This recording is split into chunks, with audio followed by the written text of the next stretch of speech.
It's the Open Road on 89.9 KCRW. I'm Gary Calamar, talking with Andy Partridge and Colin Moulding from XTC. We just heard River of Orchids from the new album Apple Venus Volume 1 on TVT Records. There's also a new band autobiography out called Song Stories, which just hit the stores. Hello, gentlemen. Thanks for joining me on the Open Road this evening. How do you do?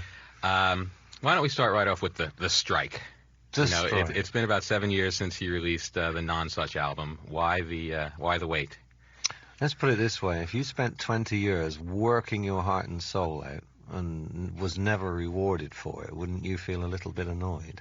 I think I would. Exactly. But that was the situation with us and Virgin. We were never, ever going to make a living on that label. I mean, seriously. We were 20 years before we went into profit, which was obscene. So it came to 92, and we did Non-Such, and I knew we weren't going to be promoted. Because they never know what to do with us, you know. They weren't content to let us be who we were. They were constantly trying to subtly change us into, I don't know, whatever they wanted. The Spice Girls of the week, you know, the Spice Old Gits. And as I say, we just weren't making a living on that label, so we all got around and decided there was only one thing we could do, which was to down Plectrum and go on strike until they let us free, because anything we would have recorded they would have owned for perpetuity, and we would have never escaped, you see. Right. And you had actually presented them some demos that we had already presented now, them. Well, I presented them with the first sort of 5 of mine, and I don't know if any of yours were in the. Did you present? Did you see? You didn't send them anything, did you? No. You're the smart fellow, yeah, he's the smart one. Well, I knew something was afoot, and it's 12 inches normally. And well, the thing was that the demos that Andy sent through, they actually kept them and copyrighted them. So in order for us to leave the label, we had to get those songs back first. So it was a real mess, you know. Mm. But we had to get out, and eventually they let us free. I'm Gary Calamar. We're talking to Andy Partridge and Colin Moulding from XTC here on the Open Road on 89.9 KCRW. You have to say the lovely Colin Moulding. It's in his contract. Every time you say his name, it has to be the lovely Colin Moulding. Beautifully creamed. And what do we have to call Andy? The lardy-like Andy Partridge. Okay. In 1979, you released Drums and Wires, which was a hit for you guys, and it seems that your career really kind of got jump-started at that point. I think that's where our career started, personally. I think up until that time, I think we were just wanted to make a racket and just wanted to make an impression on people, you know. And but I think with Drums and Wires, I think we found our voice, I think, and we found us, you know. Started to get half decent from then on. Mm-hmm. It was almost as if it was a kind of a serious hobby before then. And then afterwards, it just became a serious hobby. Gotcha. It was like before then, it was, you know, I mean, we had a sound on White Music and Go To, but a lot of that was tied in with Barry Andrews' nutty professor kind of organ sound. You know, like he's trying to repair a front-loading dishwasher, you know, and this front-loading dishwasher's short-circuiting, and he's stuck on a carousel during this kind of, you know, it's that effect. And that was a lot of the sound of the band. And when Barry left, it was, uh-oh, now what do we do? And literally all we could do was kind of start again. That's XTC making plans for Nigel live from the BBC's Peel Sessions from 1979. That appears on the box set Transistor Blast, which came out last year. The original version is from the Drums and Wires album. And also at this point, XTC was building a reputation as a great electrifying live band, and you had been spending quite a lot of time on the road at that point. We certainly had frightened audiences the world over by then. Were you enjoying touring at that time? I was in the early days, yeah, very much so.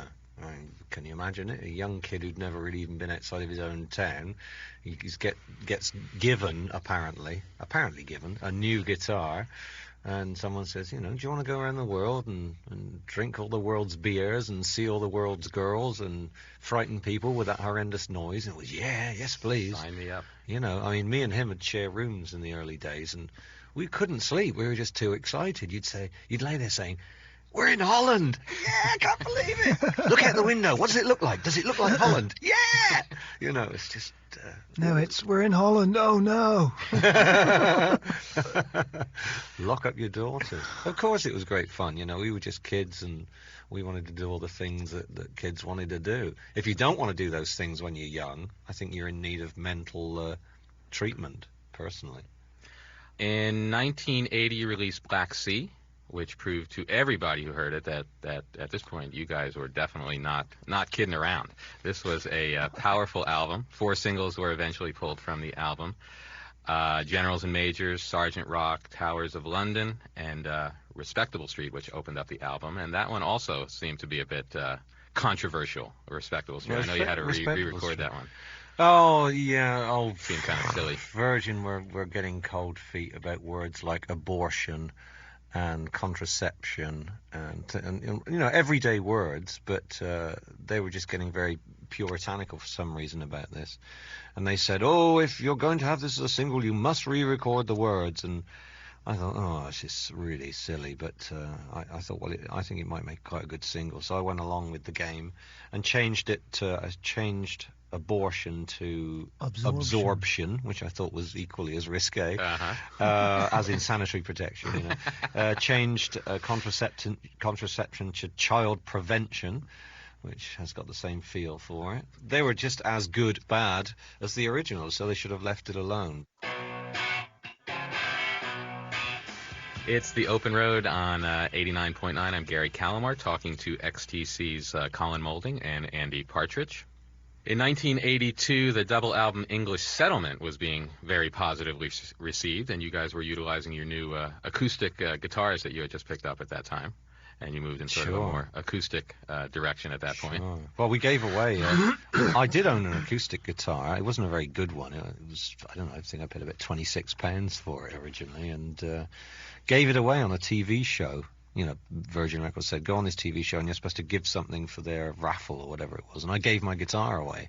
So it was a case of, whoops, you know, I need another guitar to write songs on. So I bought another guitar. And of course, having a new guitar, you tend to play it all the time. And then I suddenly started thinking, hey, wouldn't it be nice to leave the songs on this guitar instead of converting them to electric? You know, just leave them on the acoustic guitar. Colin bought himself a fretless bass. Huge mistake. And a miner's helmet, so he could see, he could look down with the light on it and see what he was playing. You know. It was okay until the lights went out. And then cries of "Get a fretted bastard" could be heard all around the stage. Yes, it was okay for one record, and I enjoyed the sound. Certainly, it was quite a different sound to what I'm used to, but. Seemed to blend in well with the acoustic Seemed to blend guitar. in well with the acoustics, yeah.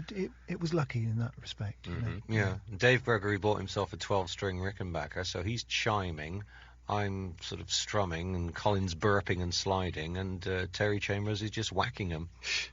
Well, the results... Lord Wackingham. Well, it came to some great results. It was actually at that point that I had first attempted to cross paths with you guys. I had tickets to see XTC at the Palladium here in Los Angeles. Yeah. And after being held outside for quite a while, the word finally came back that the show was canceled.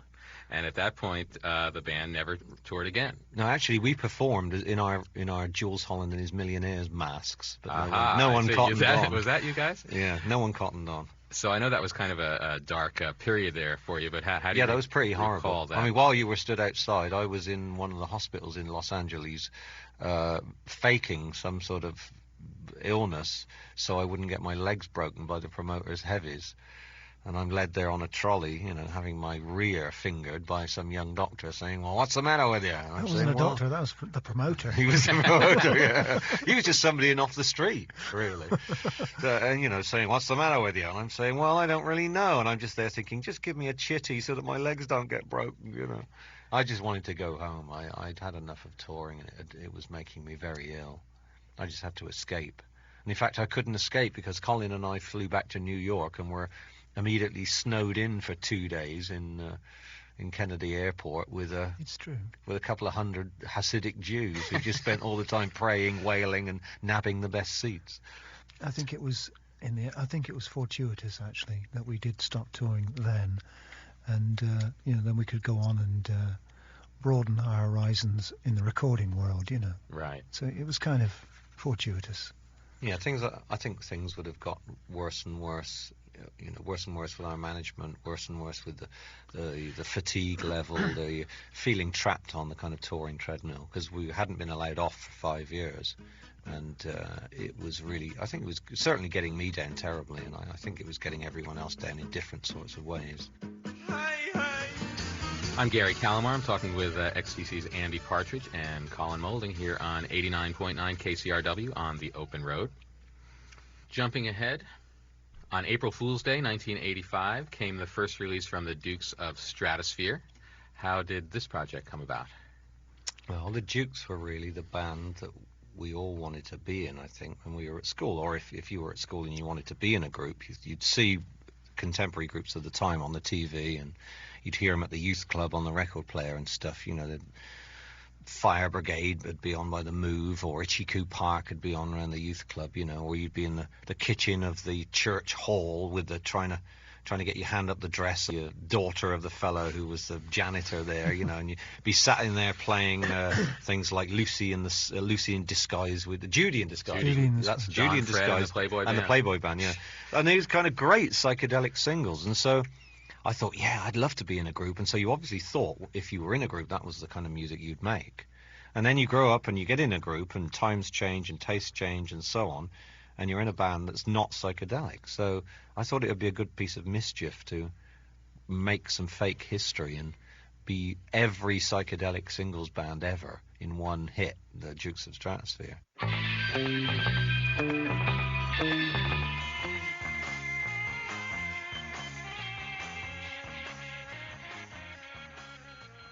1986. Todd Rundgren comes aboard to produce Skylarking. The album turned out phenomenally well, but tell me about recording with Todd. I know that was not so smooth at the time. It had its trials and tribulations. If anybody who knows Todd, he's a very introverted sort of a chap, but he has this cutting sort of sarcasm, which is very hard to deal with. Although you guys, are not unfamiliar with sarcasm, it would seem. I don't think we're sarcastic. We're hopefully witty, but not too destructive. But Todd has a very destructive streak. I think it's how he gets over his production. I think he likes to belittle the people he works with, so that they say, "Oh," and breaks the spirit, and anything you want to do. He was a great producer, I will say. He was a good producer, but he had trouble dealing with people. That's the thing, and I think that's a major asset if you're a good producer, is to actually make the musician feel as though he's making a good contribution to his record. Yeah, you have to be a diplomat. Don't you have to, yeah. And very often when we'd finish doing, say, a guitar take or a bass take or something, he would never give. Not that we were looking for glorious comments, we were just wanted some feedback to know how we'd done, and he wouldn't give you that feedback, and you never really knew where you stood with him, Wonderful arranger. Fantastic arranger. You discuss the style of something, like you'd sit down and the man who sailed around his soul, and you'd sit down and say, well, I'd really like the idea of this being like a kind of piece of fake John Barry, or like an existentialist spy film. So we need some music for that kind of beatnik spy movie thing. And he'd go away overnight and he'd write the arrangement up overnight, within a couple of hours, and bring it in the next day. And shocking, it'd be spot on. Everything would be in its place. And you think, how did he do that? He must sleep. What does he do? Does he sort of lay in a coffin and attach a couple of electrodes to his neck? What does he do, to sleep? And he'd do these fantastic arrangements, which were bang on what we wanted. The man who sailed around his soul. On the original version of Skylarking, Dear God was not on there. It was delegated to be the B-side of one of Colin's songs, Grass. Sort of got picked up as the B-side and sort of made a lot of noise. You did. The B-sides, boys. I thought Dear God actually failed, so I thought, oh dear, I think I've kind of failed publicly here by trying to put into words this whole religion thing, me wrestling with the last vestiges of the last ashes of my belief or not in God. And I thought, no, I've really failed here. And I had a track which came up near the end of the writing, which I was keen on as a piece of music, called Another Satellite. And I thought, well, let's put this one on instead. It's a much better piece of music, and I'll take my failed religion song off, so I don't humiliate myself in public by falling flat on my face with a song that I don't think even scratches the surface of human belief, And it got reduced to the B-side box, and DJs, cheekily flipped the disc over and played it. And then the phone calls started pouring in. Either that is wonderful and we think this, and this is found as something I couldn't say, or people would ring in and say, if you play that record again, I'm going to firebomb your station. You're all going to go to hell for playing such a record, and blah, blah. I'm Gary Calamar, talking with Andy Partridge and Colin Moulding from XTC here on the Open Road. Another Satellite. I think that's a very interesting story. You wrote it about a girl that was... I wrote it about a girl who was pestering me rather too much, and she was very beautiful, and I was a married man, and I thought, if this girl doesn't leave me alone, I'm going to make a terrible fool of myself here and ruin my marriage.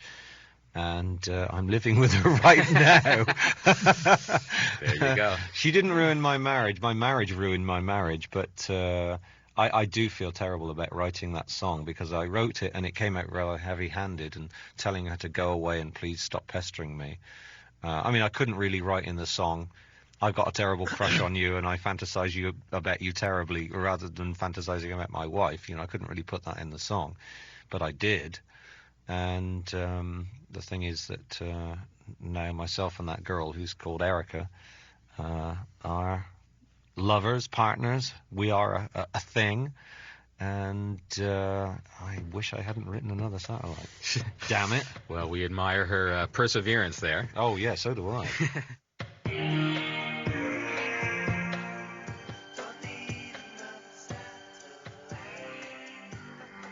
I'm Gary Calamar, talking with Andy Partridge and Colin Moulding from XTC.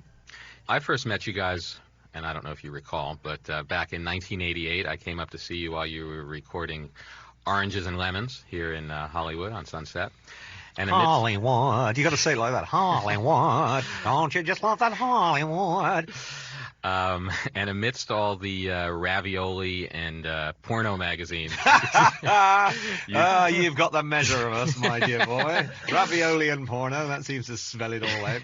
You guys were all huddled around the TV watching Help on the video.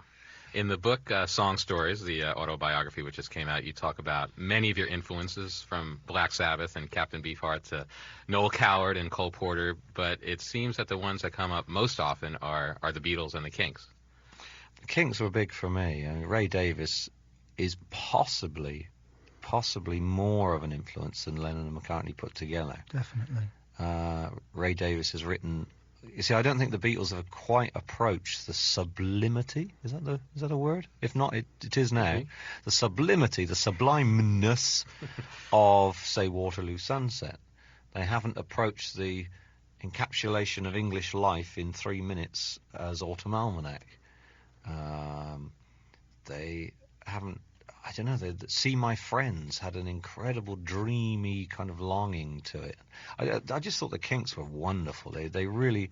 Ray Davies had Ray Davies's lyrics. Songwriting. Ray Davies's lyrics spoke to you probably more than Lennon and McCartney's lyrics. Although, record-wise, I suppose the Kinks records weren't all that well produced. So they were pretty scrappy at times. They were, yeah. And they did write some rotters. The Beatles didn't really write anything that sucked the big red one, but the Kinks did. You could hear tracks on Kinks albums and you think, why have they done that? And then next to it would be the most perfect song ever, and you think, what's wrong with their quality control? So they seem to hit the very depths of depravity, or they could go right up past heaven with some of their songs.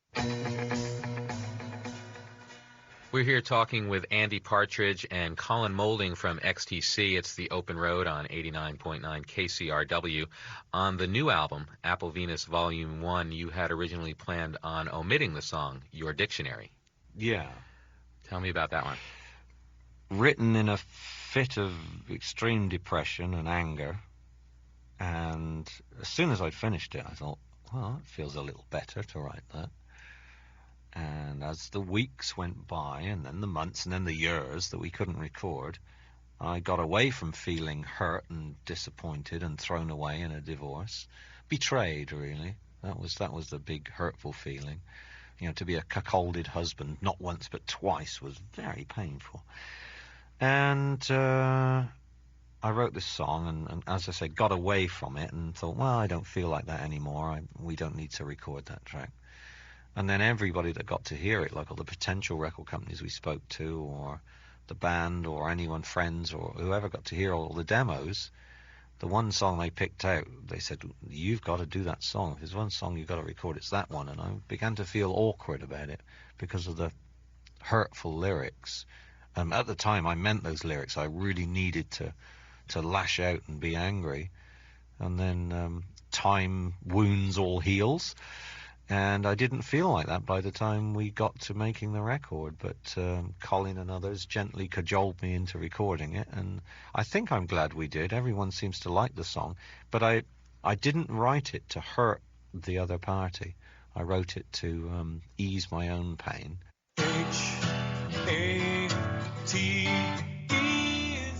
That's XTC with Your Dictionary from the album Apple Venus Volume 1. It's out on TVT Records. What's the next album going to sound like? Apple Venus Volume 2 will be electric and straightforward and less dense, less layered, more in your face, up your nose, down your eyeballs, through your ears, and tickle the back of your testes.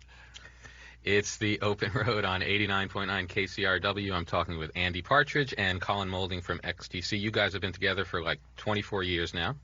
And I definitely do not want to hear about you guys breaking up, so don't try anything funny now. It's been a sincere honor and a pleasure. He's putting his ring on my finger. And You're witnessing the marriage ceremony. Right. I'm glad you haven't got television, because the sort of ring he's putting on my finger is not the sort of ring you think. Difficult brown, I think. As I was saying, it's been an honor and a pleasure to have you guys here. Thank you very much. Please give my regards to Swindon when you get back there. To Blighty. Give my regards to Blighty, chaps. Hurrah!